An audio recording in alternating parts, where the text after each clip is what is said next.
Good morning, everyone, and happy Friday. Thank you for coming to this week's Weekly Live for the Relationship Communications. Welcome to this week's Weekly Live. I'm thrilled that you're here with me.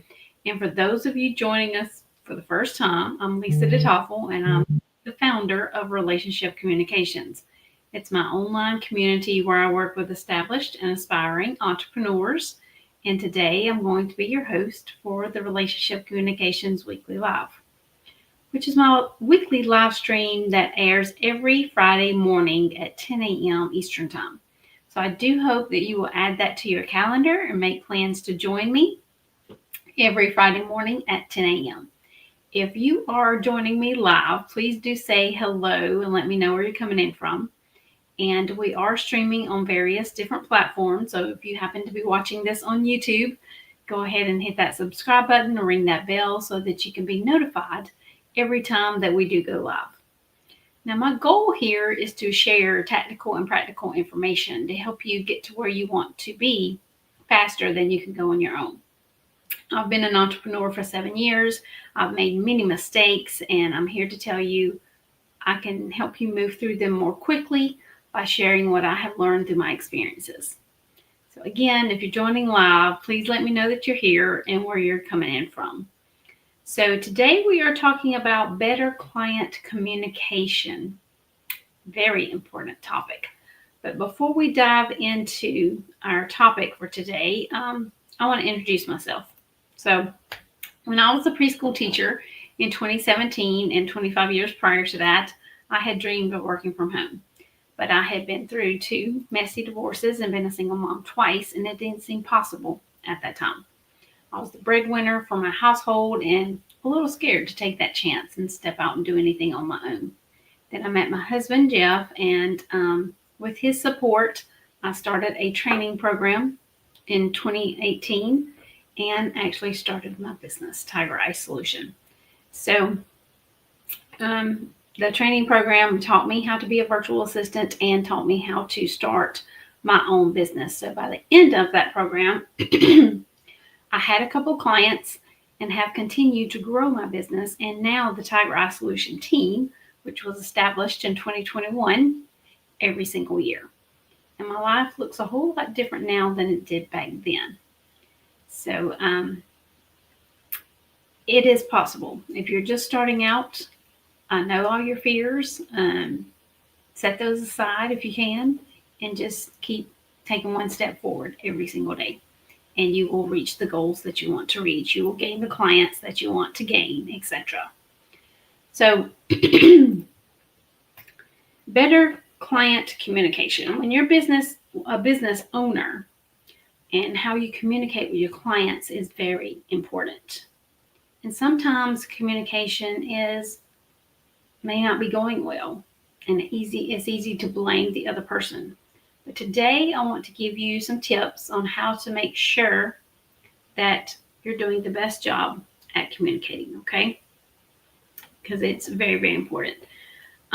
Here are 4 things that I want to talk about today, and the first one is watch your language. Don't take that the wrong way, but you still want to watch your language. What I mean is, let's say you're in a conversation and you're talking to your client and they say, I'd like to produce a webinar. And all of a sudden you start talking about sales pages, downloadable pages, and all kinds of jargon. And they are so lost. They have no idea what you're talking about. And so you want to make sure that you're using everyday language to explain something instead of, all the jargon or, the thank you page that you need to add on after the landing page and all those things, all the jargon type things, because you could say something like, let's design a page that the person who signs up sees after they sign up. Your landing page is probably going to be the page where they sign up. Well, you also want a thank you page after that so that they know that their sign up has been completed and you're thanking them for signing up.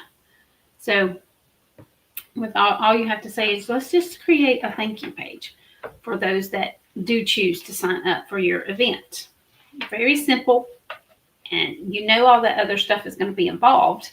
However, they'll learn that as you go, because if you try to tell them all that up front, they're going to get lost. Okay, but you can just explain it and in a clear and simple way, and make sure that you're not making an assumption about what they know, because they may be shy about it, about telling you, or you'll leave them in the dust again, because of course you probably have more knowledge about how setting up this type of event, the process, each step, all the things, right? However, they don't. So take your time, be specific, explain it in a clear and simple way where they're going to understand what you're saying. Don't use a lot of jargon language. Okay. And then the second is slow down the speed of your speech.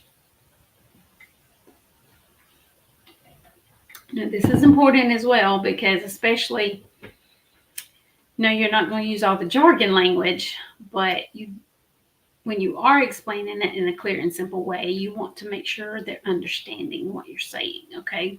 So sometimes I talk fast. And sometimes I need to slow down the speed of my speech and how I talk so that the client can digest what I'm saying. They can understand what I'm saying. They can take it in and understand it. When it's an exciting project, I talk even faster sometimes. But so really think about slowing down the speed of your speech. And it might sound like right now, it sounds like I'm speaking very slowly. Probably I'm not. So be sure to slow down the speed of your speech, because you don't want to lose the client. You really don't. You want them to stay focused and stay in the conversation. You want them to understand all the steps, about the project, whatever that may be, whatever that looks like. So you don't want to lose them. Okay. And then the third thing is reread your written communication. All your communication. After you write an email to the client about the project, reread it and try to fill in more words if needed. So, for example, I might say the word it or the thing or something, and that's kind of vague, right? It's much better, instead of it, that you could write the email we send out. Don't assume that they can fill in the words that are in your head, because they can't. I promise you they can't. So be sure to reread all your written communication and try to make it as descriptive as possible. Think about it. You can say, click the submit button at the top of the screen. Or you could say, click the submit button in the lower left-hand portion of your screen. It's blue. You see the difference?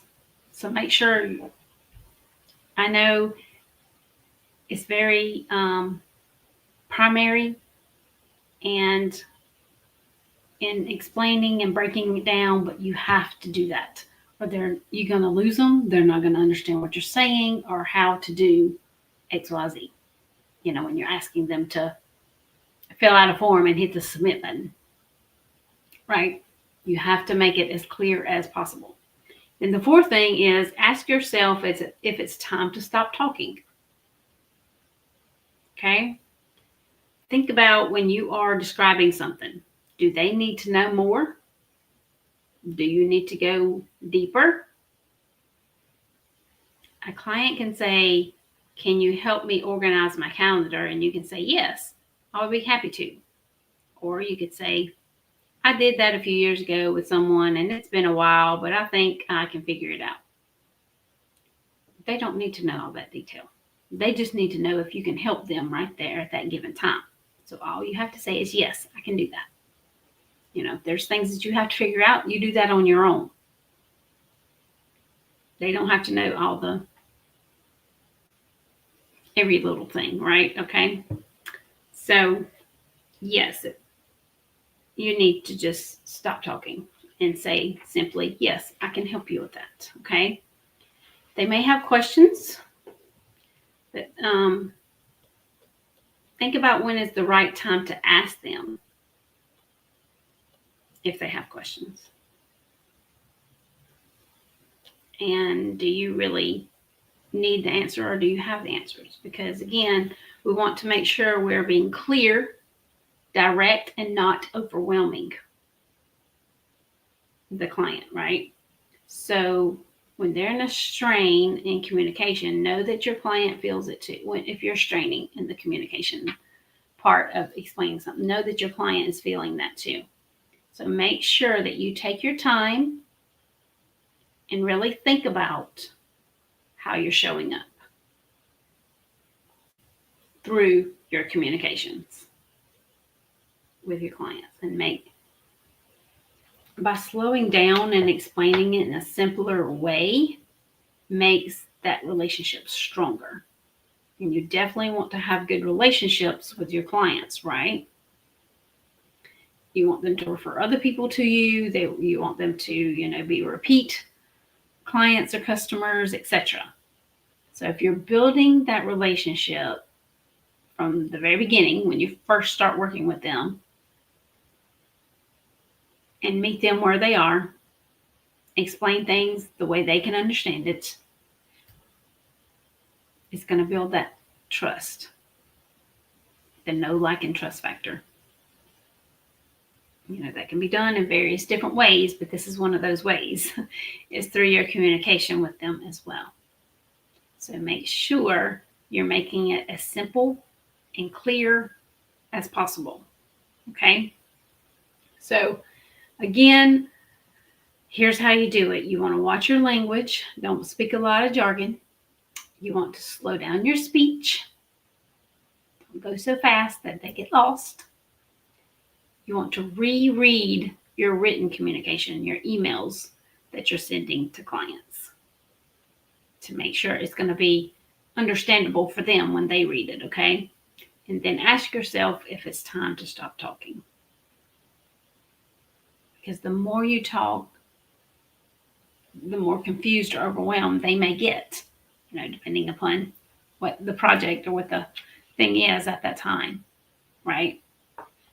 So if you have questions about these, let's chat, because this is really important when you're talking to clients and customers, okay? Now, I want to invite you, if you're not a part of Relationship Communications Facebook group, to head over to Facebook and join the group. It's free group to be a part of. There's a lot of different things going on in there. There's networking going on, etc. And we also do a networking mixer once a month. So our networking mixer for August is coming up really soon on August 26th at 6 p.m. Eastern Time. You do need to sign up for this event. So head over to the Relationship Communications Facebook group and you can sign up for that. I will be making a post about it later today to make it a little easier for you. So head over there so you can sign up and join me for this event. Also, I want to share how I can help you start making the most of your networking, or kickstart your networking journey. If you're that's maybe one of your goals for the second half of the year, is to network more. The Networking Method Launchpad is where I share with you how to start your networking journey, build your network on a regular basis, no matter if you're starting it from scratch or if you've tried networking, before. This is a tried and true method that I teach and that I have been doing myself since 2018. Everyone is welcome to this 3-day event, so mark your calendars. It starts on September the 10th, and we do have a private Facebook group where everything will be taking place. So you do need to sign up if you want to participate in this 3-day event so that you can be invited to that private Facebook group where everything takes place. This will be lots of fun. We have prizes to give away. There's bonuses. So you don't want to miss it. Part 1 on the first day, we'll be talking about what is networking. And then part 2 on the second day is kind of magical because we learn how to get real about our networking. And then part 3 is where you learn how to start from where you are. There'll also be homework involved, bonuses, so much more. And I'm going to open the doors to the Networking Method Academy, my 6-month signature course on how to make the most of your networking efforts. And I would love to have you give some thought to that.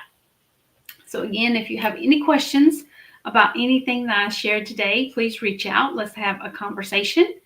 And I hope everyone has a great weekend, and I'll see you again soon.